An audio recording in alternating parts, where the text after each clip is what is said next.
Hello, all dear students. This is Twinkle Daniel from Medical Surgical Nursing Department of Choitram College of Nursing. And today I'm going to deal with the topic tracheostomy care and suctioning. So moving on to the slides, let's see what is tracheostomy care and suctioning.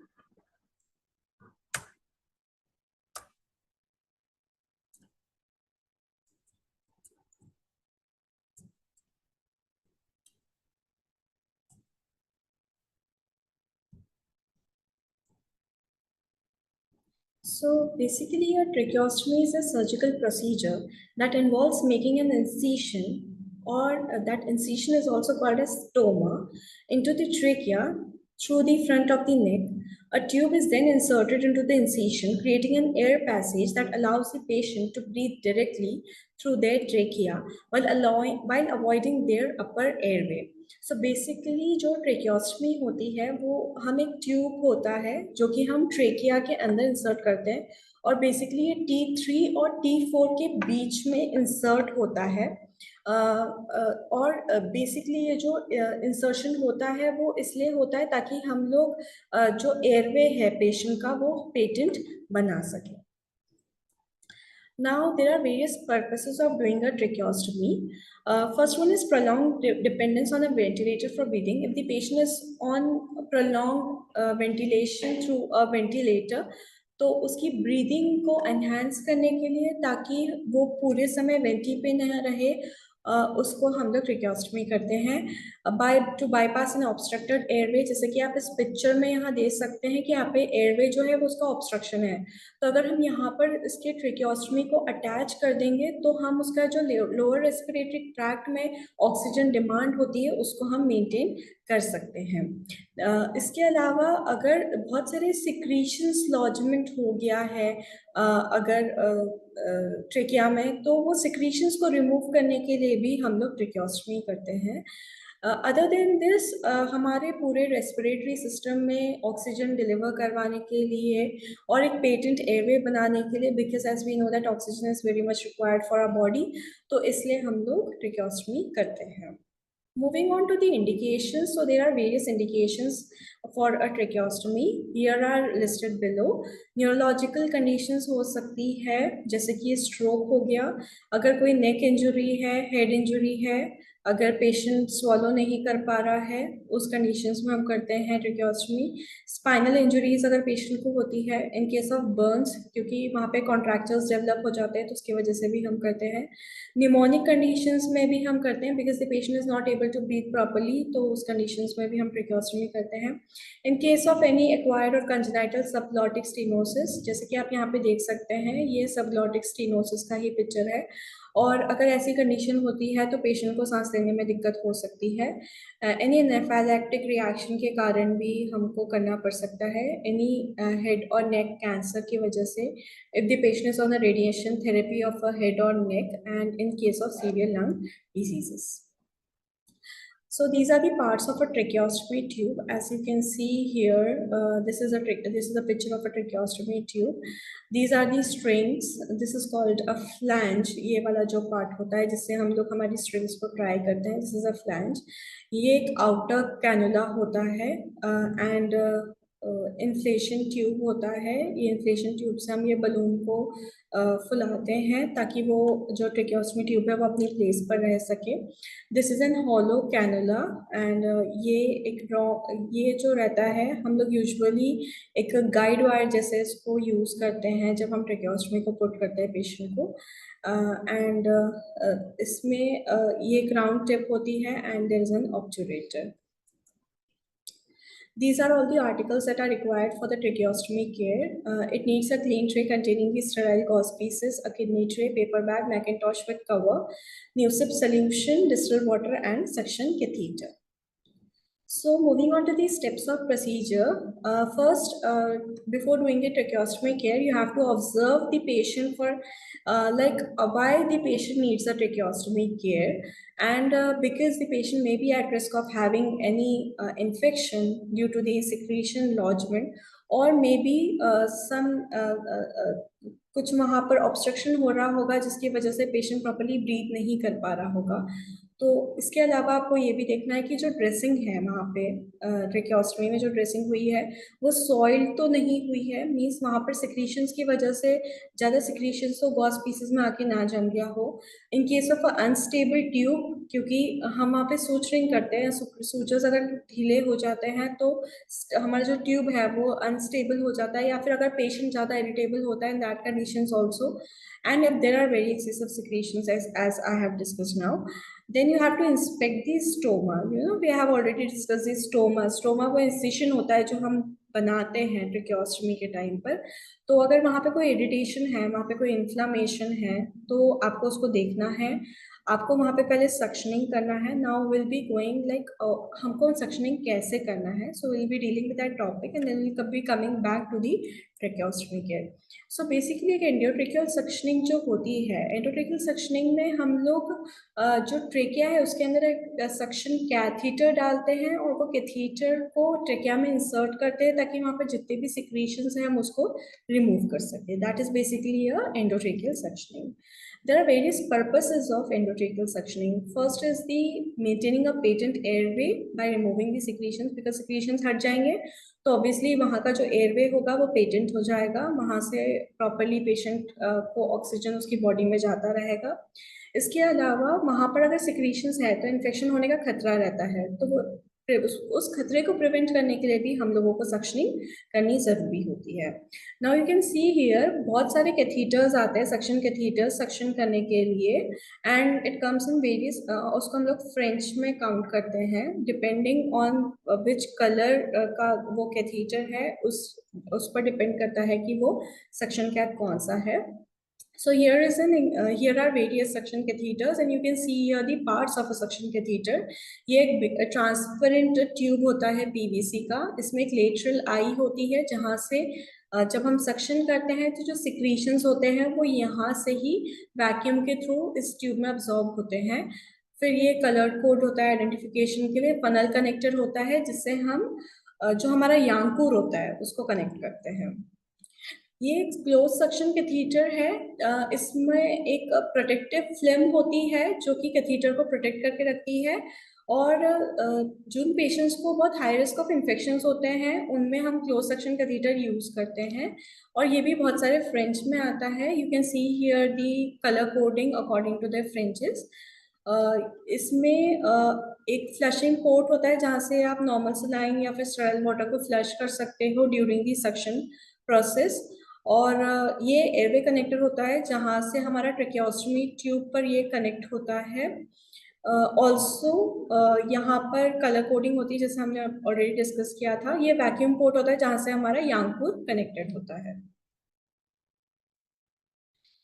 Now you will be seeing like कि suction करने के लिए हमको एक suction चाहिए रहता है, vacuum suction चाहिए रहता है। तो आपने इस तरीके के वॉल सक्शंस देखे होंगे हॉस्पिटल में जब आप जाते हैं तो इसके ये पार्ट्स है। This is a 360 degree rotator, this is called a P knob, जहाँ से आप इस वैक्यूम को स्टार्ट और स्टॉप कर सकते हैं।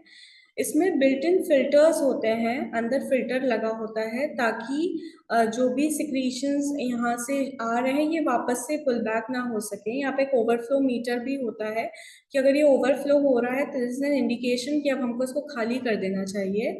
सेफ्टी जार होता है and there is a vacuum gauge कि हम कितना अमाउंट ऑफ वैक्यूम लगा रहे हैं during the suctioning. Moving on to the procedure of suctioning, ये बहुत इजी प्रोसीजर होता है। इसमें आपको सबसे पहले पेशेंट के रिलेटिव्स को एक्सप्लेन करना है, या फिर अगर पेशेंट कॉन्शियस है तो आपको उसको एक्सप्लेन करना है प्रोसीजर। आपको पेशेंट के वाइटल्स को चेक करना है, स्पेशली आपको सैचुरेशन चेक करना है, क्योंकि ड्यूरिंग सक्शन आप पेशेंट को जो सोर्स होता है उससे, जो ऑक्सीजन सोर्स होता है या फिर जो भी वेंटिलेटरी सोर्स होता है आप उससे उसको डिस्कनेक्ट करते हो। तो यूजुअली जो पेशेंट का सैचुरेशन है वो लो जा सकता है, तो उसको प्रिवेंट करने के लिए हम पेशेंट को पहले स्टेबलाइज करते हैं। That's why it is very important to check the vitals. Then you have to provide a semi Fowler's position to the patient, because उस पोजीशन में पेशेंट प्रॉपर्ली ब्रीथ कर पाता है। Check for the functioning of the suction apparatus, आप suction catch जो रहेगा या फिर जो यांकुर रहेगा आप उसके ऊपर एक बार अपना हैंड लगा के देख सकते हो कि प्रॉपर्ली सक्शन आ रहा है कि नहीं आ रहा है। इसके बाद में आपको पेशेंट को एम्बू बैग से वेंटिलेट करना रहता है। जब भी आप एम्बू बैग से पेशेंट को वेंटिलेट करते हैं, उसके पहले हम लोग थोड़ा सा नॉर्मल सलाइन जो रहता है वो ट्रेकियोस्टमी ट्यूब में डाल देते हैं और फिर हम वेंटिलेट करते हैं ताकि जो सिक्रीशंस होते हैं वो लूज हो जाए।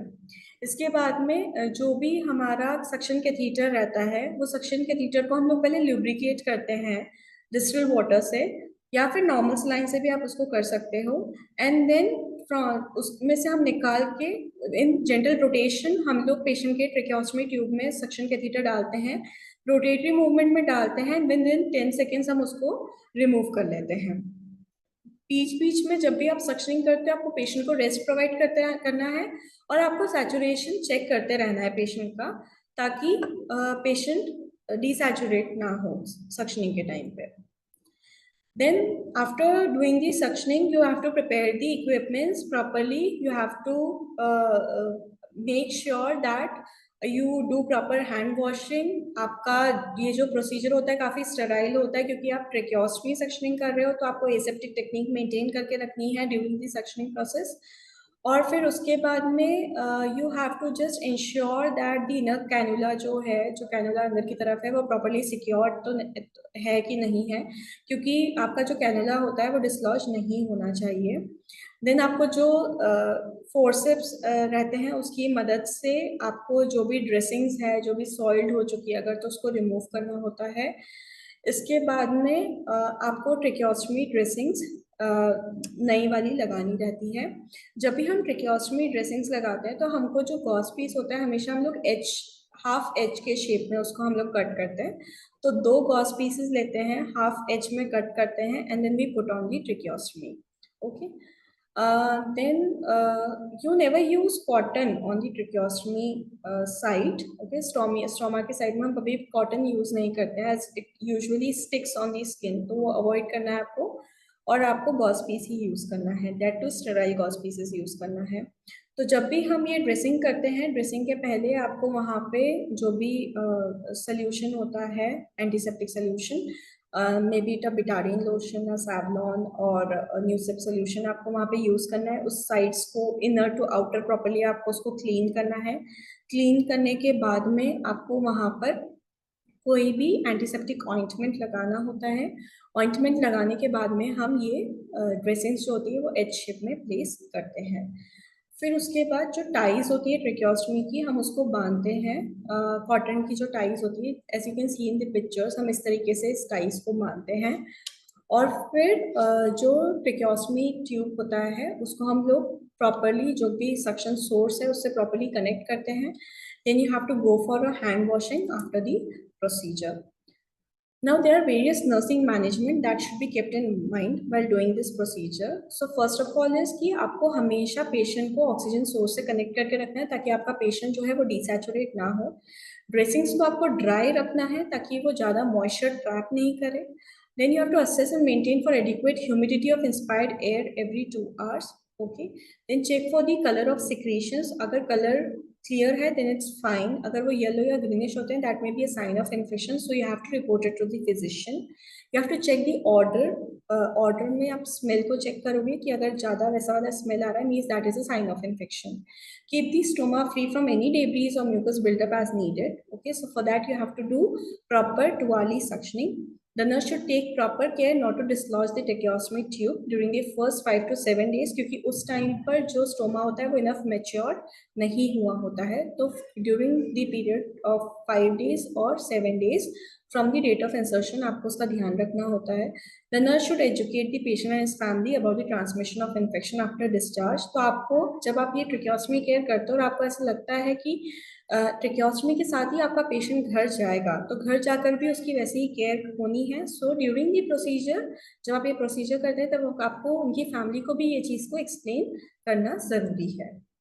Then there are various complication of tracheostomy, like bleeding हो सकता है, air can get trapped into the lungs, then maybe this is a kind of pneumothorax, air trapped into the deeper layer of the chest, air trapped underneath the skin around the tracheostomy, damage to the swallowing tube, injury to the nerve that moves the vocal cords. Tracheostomy tube can be blocked by blood clots, mucus or pressure of the airway walls. Then can be late obstruction that you need to keep in mind, like tube obstruction हो सकता है, tube occlusion हो सकता है, tube dislodgement हो सकता है, fistula, infection, aspiration, tracheal trauma, tracheal stenosis हो सकता है, tracheomalacia हो सकता है, skin breakdown और pressure injury around the stoma भी हो सकता है. So, what are the nursing diagnoses that we can make for a patient who has a tracheostomy? So, like risk for ineffective airway clearance related to increased secretion secondary to tracheostomy. For this, you can do the interventions like you can do 2 hourly suctioning. You have to check the vitals of the patient. Okay. Then risk for infection related to excessive pulling of secretion. Okay. Then is impaired verbal communication related to inability to produce speech secondary to tracheostomy, because the patient cannot speak at that moment, है ना, जब उसको tracheostomy होता है तब वो बोल नहीं पाता है, तो उसको स्पीच डिफिकल्टीज हो सकती है. इम्पेयर्ड गैस एक्सचेंज होगा obviously. Then risk for aspiration can also be there. Thank you so much for listening to my class. Hope your all doubts are cleared related to the procedure of tracheostomy tube and suctioning.